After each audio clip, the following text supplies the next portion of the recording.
Осыдан 76 жыл бұрын бүкіл әлемге қуаныш көз жасын сыйлаған ерекше күн еді. Ізгі ниетпен адамзат баласы мерекелейтін осы күннің туына еліміздің айтулы үлес қосқанын әрқашан мақтан тұтамыз. 9 мамыр ұлы жеңіс күніне арналған 1-ғы сынып оқушыларының құттықтауын қабыл алыңыздар. Отан жерім, отан суым, отан қуат нәр береді. Отан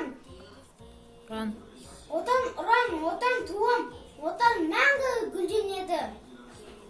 Біздің саңлақтар жауды жеңге солдаттар, ардақты отан ері үшін, бақытты туған жер үшін.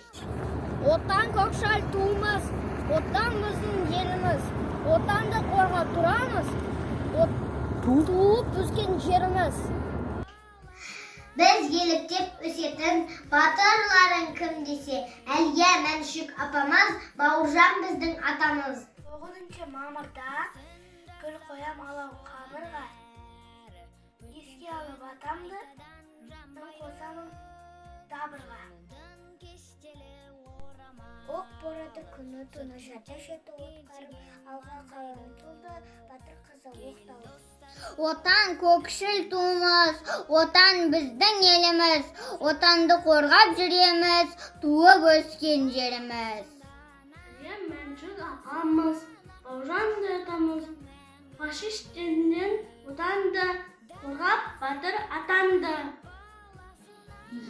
Соғыс деген келді қайдан, ел хабасы сатқан сайдан. Тақты мына талай санын, балта сақтау босымай.